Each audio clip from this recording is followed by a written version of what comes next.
Hi everybody, welcome to Susan's Life with ALS, and I am Susan and I have ALS. Today I'd like to talk about pain, muscle cramps, anxiety, and fatigue. And I suffer from all of these things with my ALS. So I'll go ahead and start with pain. I get pain, what I've noticed, kind of in weird areas. I do have a implanted port, and I get pain around this area associated with that, and joint pain because I do have psoriatic arthritis.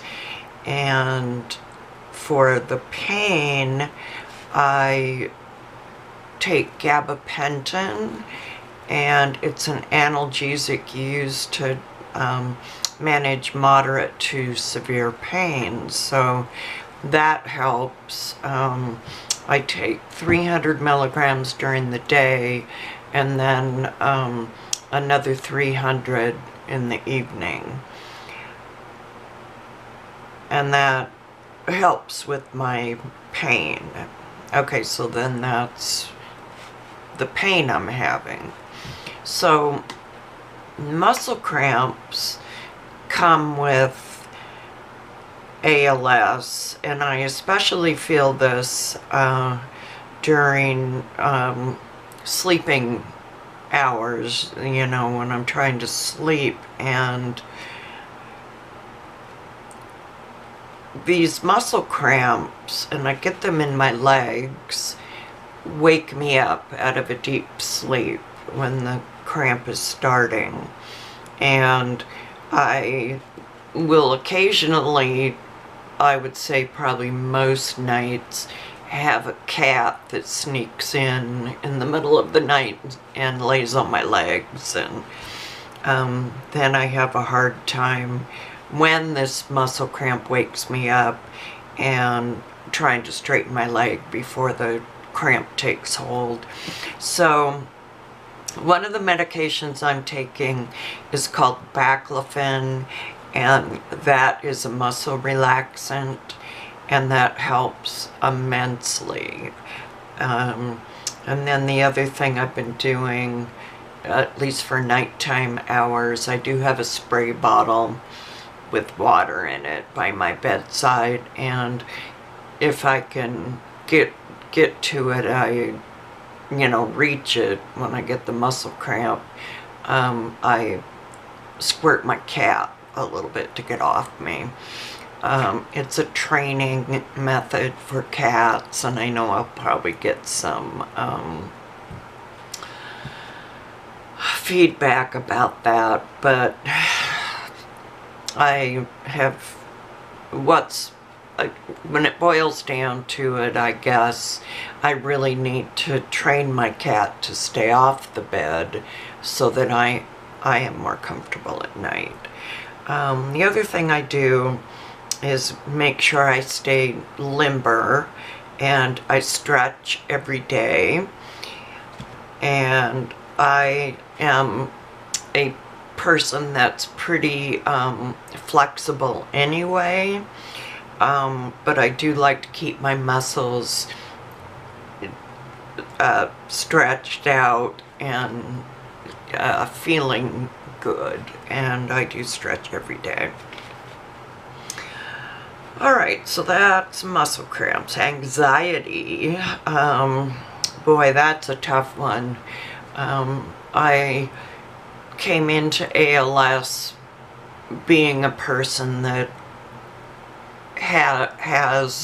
still has depression and anxiety, and it kind of comes in, it's not always there, but it comes in waves, and it's pretty intense when it's there.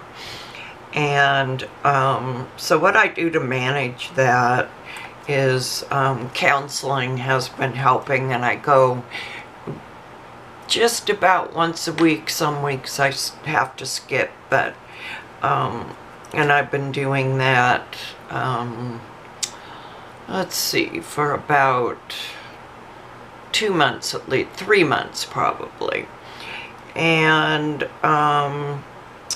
the other thing I wanted to touch on is ALS is always going to be with me. I mean, always. And while some days I don't feel the anxiety and the sadness, watching my body fail, some days I do. And the most recent thing was about 6 weeks ago or so, probably 2 months by now, I fell down the stairs and did injure my left knee, and I did notify all my healthcare providers that this happened, and my ALS doctor said that when you get a traumatic injury, the ALS disease can progress faster in that area, and it sure did. The ALS went over my knee, when previously it was just in my left foot and calf muscle. Now it's over my knee, into my thigh. So that's anxiety. Let's talk about fatigue. I've always, well, not always, but in the past 3 years or so, have had to take many rest breaks in between things I've been doing. And when I got diagnosed with ALS, the rest breaks became something that I'm more aware of, that I have to do every day. And I kind of am limited in where my best energy is, and that would be from about 9-ish in the morning to about 3 in the afternoon, and that's kind of where I get my best energy. So I do take rest breaks still every couple of hours, and then once I get past about 3 or 3:30 in the afternoon, if I'm cooking dinner that night, I have to plan ahead the steps that I'm doing and then take rest breaks in between. So that touching on that, planning ahead, very important. Make sure I make appointments at about 11, 12, or 1 o'clock in the afternoon. And